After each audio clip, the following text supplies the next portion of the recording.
Operation Dudula has placed the blame for hijacked buildings, houses and land on weak control systems in the office of the Master of the High Court and the Deeds Office in Johannesburg.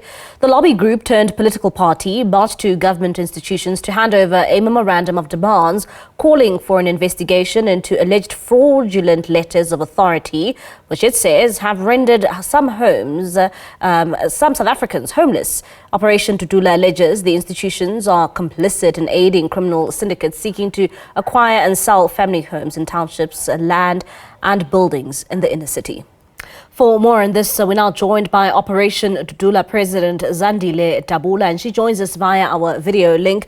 Zandile, thank you so much for your time this evening here in SABC News. I mean, just looking at that insert, you decided to take to the streets and to the doorsteps of the Deeds Office as well as the Master of the High Court. How serious is this issue?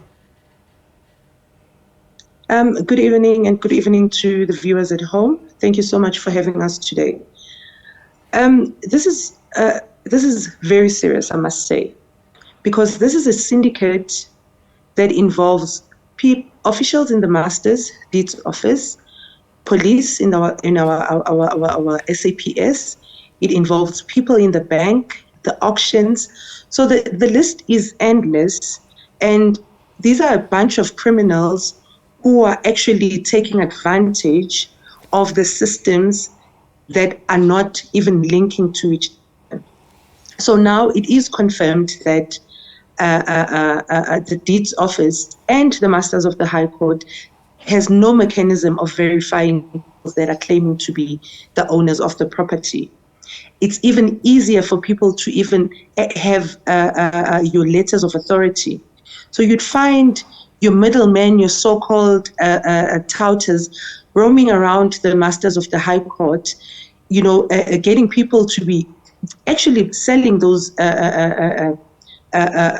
documents to them, the letters of authority, so they can be able to go and access those properties. So the system is really failing us because there is no link. The system is supposed to be linked with at least the Home Affairs, because if you come in and they take a fingerprint, it's supposed to link you with the owner of the house. But because there is no system, the criminals are taking advantage of that. Like, for instance, our DSG has explained now about how we managed to caught one of the officials of Masters of the High Court, because he has also become a touter. And we caught him red-handed and took him to the senior officials. But I'm hoping in the next 7 days, as we have given them 7 days, we will get response as to what had happened to the official that was caught being part of these syndicates, because we really want action to be taken against him, because we need to start to stop this syndicate, because people are sleepless. We have a family today that we tried to take back into their home, but because even the police system itself is corrupt, we couldn't, because the syndicate is working very closely with the SAPS members. They were just a phone call away, and all of them, the whole Protea police were at that specific house to make sure that we don't even access. The owner does not have access to her own property. And I was about to come to the issue of police, Zandile. Have these matters been reported to the police, and what has been their role and their response to the issues in which you have laid? I mean, even speaking of this official, has a case been opened against this official? So in some instances, you find that they close the cases without the complainant knowing, because in the very same case that we're talking about, we went to the police station trying to find out what's the case number, what's happening. We're doing a follow-up, but we couldn't get the case. There's no docket.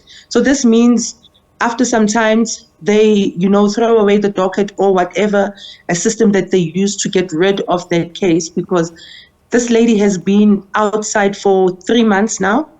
She had reported the case because it also involves a gunshot, but the police cannot get her docket. So what happened to her docket? So we can't even get help from our own police services, because we know exactly that they are part of the syndicate. So there is no way that they can help us. You know, we always know that we are protected when we with the police, but in this case, it's like we are even more failed if you have to go and seek assistance from the police. Instead, we become the victims here, because there's even a case opened against us as Operation Dudula for trying to help this particular family. You know, we're trying to help, but we become victims as well. So we've got 2 cases in one property, yet the perpetrator is living freely and very comfortable in that property, knowing very well that the property does not belong to him. And now that you've gone on this protest and you've taken it to the doorstep of the deeds office and the master of the High Court, what intervention do you want to see? So the very first thing that needs to happen is the masters of the High Court and the deeds office, they need to meet and make sure that they reverse all these title deeds that have been fraudulently acquired by the perpetrators, because you know, we've got families that have lost their houses. Now that we have launched this campaign, the housing campaign, we're getting at least 30 phone calls of these reportings, at least in a day.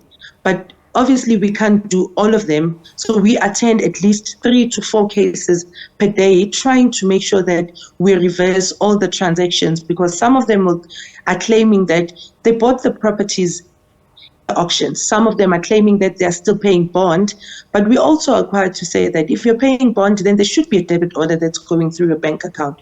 Once you start touching those factors, then you will not see the perpetrator anymore. So we need the masters and the deeds office to work very closely and make sure that they have a system that will link to each other, including the Home Affairs, to make sure that it's not easy to access a property if one of the family members have passed away. And on another topic, on a separate topic, Zandile, I mean, you came from being a lobby group to a political party. Are you contesting this year's elections? Definitely, we are contesting. South Africans will definitely see us on ballot paper. All right. Zandile, thank you so much for your time this evening here in SABC News. That is Zandile Dabula, Operation Dudula president, just giving us the insight there when it comes to that protest that took place earlier today, of course, as well as saying that, you know, those who support Operation Dudula can expect to see them on the ballot paper.